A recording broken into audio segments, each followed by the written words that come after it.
Opa, tudo bom? Contar a história de gênios no cinema não é uma tarefa simples. Retratar bem a inquietude e a força da genialidade requer uma visão muito especial e particular, pois a personalidade daquele indivíduo faz parte dessa equação naturalmente. Bem, Bob Dylan é um gênio, único compositor a ganhar um prêmio Nobel de Literatura. As suas canções atravessam gerações e sua importância para a música é inestimável. Você conhece as músicas dele? Eu gosto bastante. Um completo desconhecido é o nome da mais nova cinebiografia do artista, dirigida por James Mangold, que parece ter bastante apreço aí pela música folk da época, já que é o cineasta por trás do ótimo Johnny e June, sobre outro influente artista estadunidense e amigo de Dylan, Johnny Cash. O fato de os dois artistas possuírem personalidades erráticas não deve ser coincidência para Mangold e esse seu interesse em retratar suas trajetórias no cinema, né? Bem, eu sou Marcelo Chaves e eu tenho um plano e eu fiquei com uma pergunta na cabeça ao sair da sessão de Um Completo Desconhecido. Será que o Bob Dylan gostou do filme? Por que essa pergunta é relevante? Você já vai entender. Em 1961, Bob Dylan, interpretado pelo Timothée Chalamet, chega a Nova York procurando por Woody Guthrie, um de seus ídolos da música, vivido aqui pelo Scoot McNairy. Ele acaba conhecendo então Pete Seeger, outro cantor de música folk, interpretado pelo Edward Norton, que o ajuda a se estabelecer como músico na cidade. Então a gente acompanha aí o início da carreira do Bob Dylan, os seus relacionamentos conturbados, para dizer o mínimo, sua resistência em aceitar o lado mercadológico da vida de cantor e as suas inovações no mundo da música. Um Completo Desconhecido é um filme musical, não musical na acepção do gênero cinematográfico, mas uma obra recheada de músicas, e isso é um ponto muito positivo, principalmente porque as canções elas não são simplesmente inseridas, jogadas ali entre os acontecimentos, mas elas têm contexto e função na narrativa. Num dado momento, Joan Baez, vivida por Mônica Barbaro, ela canta um trecho de House of the Rising Sun que soa como se ela estivesse se referindo ao seu relacionamento com o Bob Dylan. Em outro ponto, quando explode a crise dos mísseis de Cuba, a gente vê o cantor cantando Masters of War.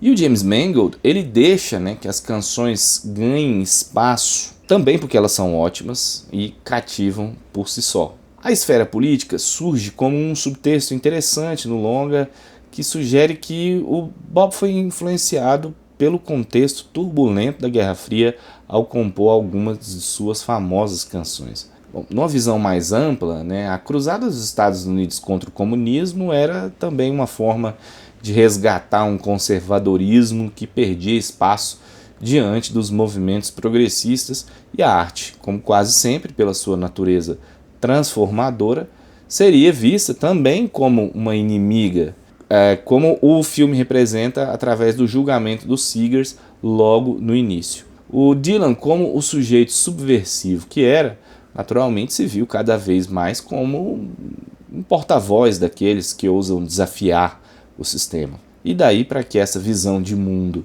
se estendesse às suas composições foi um pulo. Entretanto, o Dylan não cantava apenas sobre política, mas sobretudo sobre comportamento e relações humanas. E relações amorosas entram nesse balaio, claro. Quando se trata das relações dele, aí é que tem material de inspiração de sobra. Pelo menos no período em que Um Completo Desconhecido retrata, o artista demonstrava uma postura bastante narcisista, que tratava seus interesses amorosos com distanciamento, quase sempre recebendo mais carinho e atenção do que o contrário.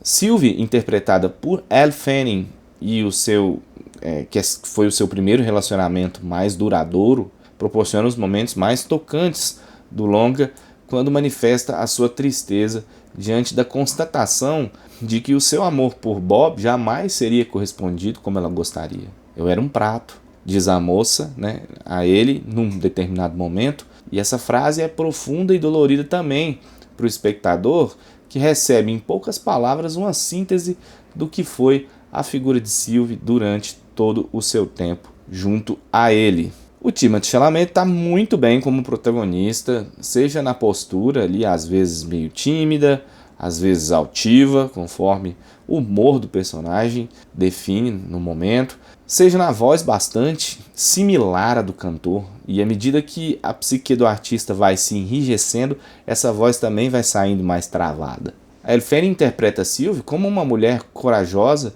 mas que tem em Bob seu ponto fraco. Nós sofremos junto com o personagem graças ao bom trabalho de Fanning. A Monica Barbaro é competente como Joan Baez, mas a personagem não traz muito, né, exceto pelas participações musicais. E o Edward Norton e Scoot McNairy trazem atuações muito fortes, cada uma a seu modo. Bem, sobre as atuações, eu não posso deixar uma informação passar. Todas as músicas foram gravadas pelo próprio elenco e estão excelentes, com destaque, naturalmente, para as performances da Monica Barbaro e do Timothée Chalamet. Bem, agora respondendo a pergunta que eu fiz ali no começo do vídeo. O Bob Dylan, será que ele gostou desse filme? Porque algo de curioso, na minha opinião.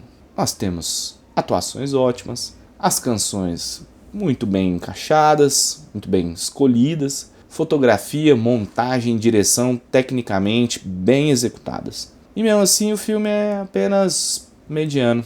E não é por culpa exclusivamente do roteiro, que tem também a sua parcela de responsabilidade nisso. Bom, eu explico. O tom da direção e desse roteiro não conversa com aquela excentricidade e a instabilidade do Bob Dylan. Tanto na montagem, nos planos, o que a gente vê é algo muito correto, até careta, sabe? E para uma obra que se propõe a retratar a intransigência dele por meio da ruptura com os padrões da música folk da época, é como se a gente estivesse vendo o artista debulhando ali uma guitarra elétrica, soltando a voz em Like a Rolling Stone, diretamente do consultório de um dentista. Essa referência foi tirada do próprio filme, o que deixa tudo ainda mais curioso. Bem, no momento que eu gravo esse vídeo, o Bob Dylan não veio ainda dizer o que ele realmente achou do longa, mas na minha imaginação, essa opinião aí é a opinião dele e pra mim é isso que importa. Se você gostou do vídeo, peço aí, deixa seu like, se inscreve no canal e também ativa aí as notificações para ver mais vídeos, tá bom? Grande abraço!